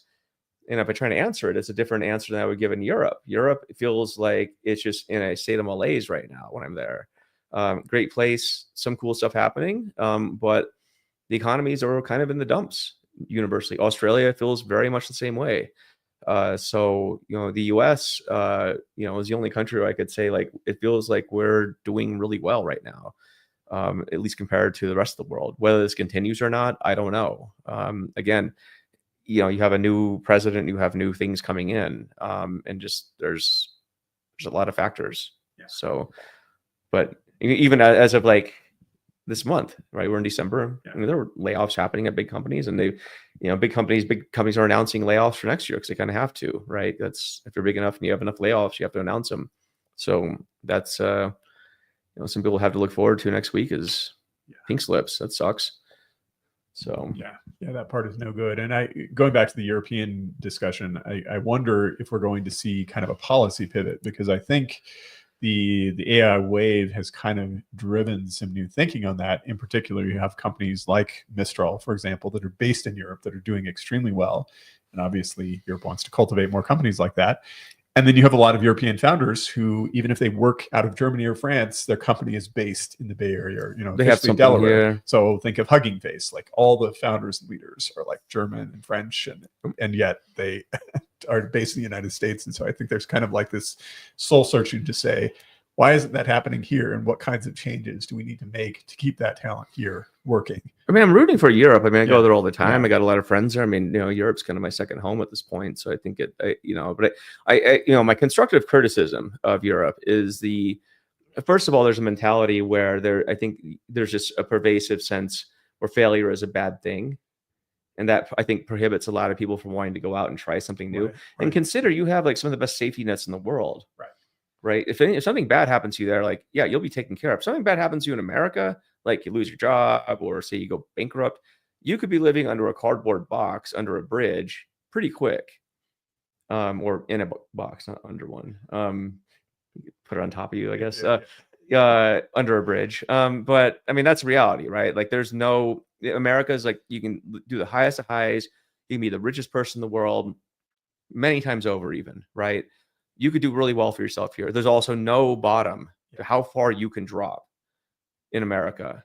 And this is not unlike a lot of other countries where, I've been to where there's extreme poverty. Europe is not like this. Yeah. Europe, you have a safety net. So I'm like, why aren't you out there taking risks and doing stuff? Like what's the worst that's going to happen to you? Yeah. I think there's also, I mean, we've heard about this from people we know in our network who have gone to Europe and started businesses like Americans, and part of the headache is just the registration process to create an entity and to register. It's just so involved. That's a big one.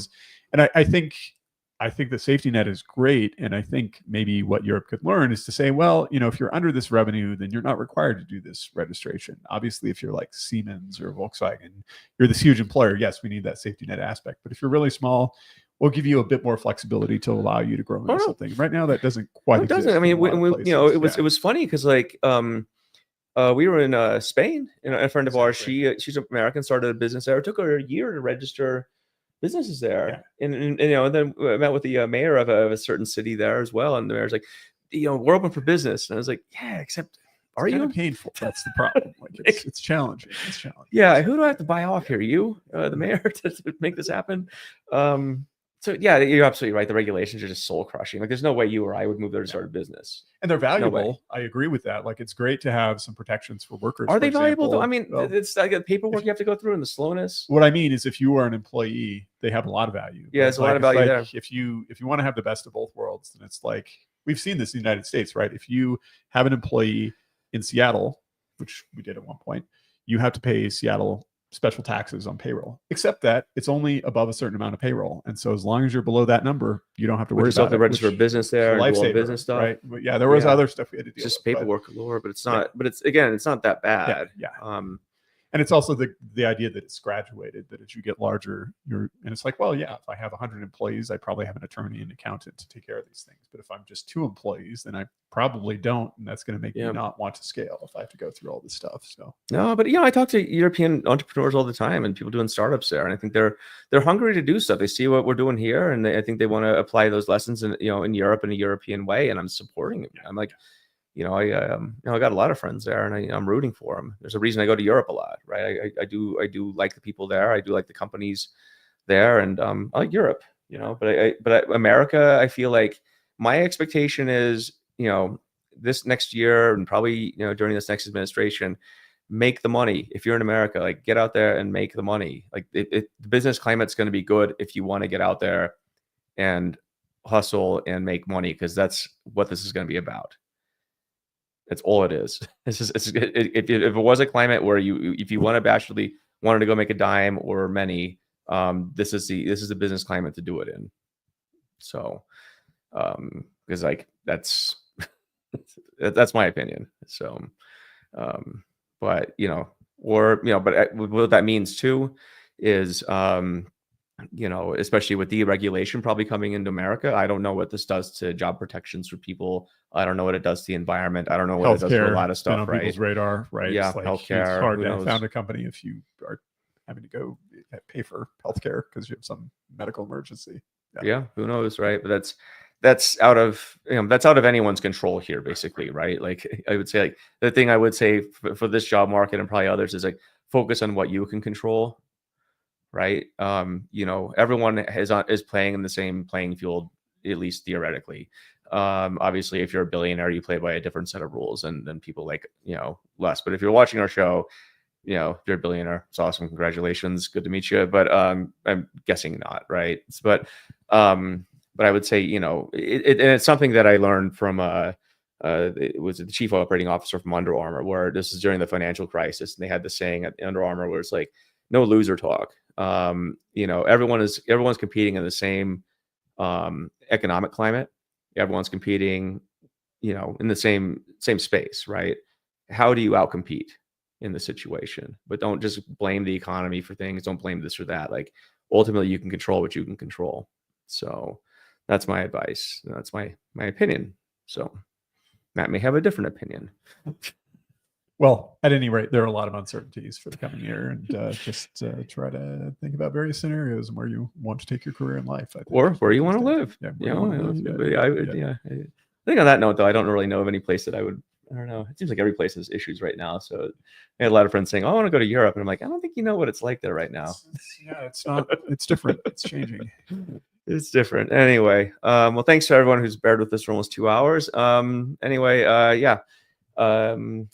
I guess the next time we'll be hanging out in public is at Day-to-Day Texas. That's right. Yeah. On January 25th. Closing. Yeah.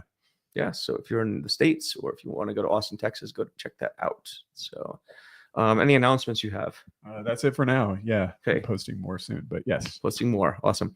Thanks, everybody. Have a good New Year. We'll see you next year. All right.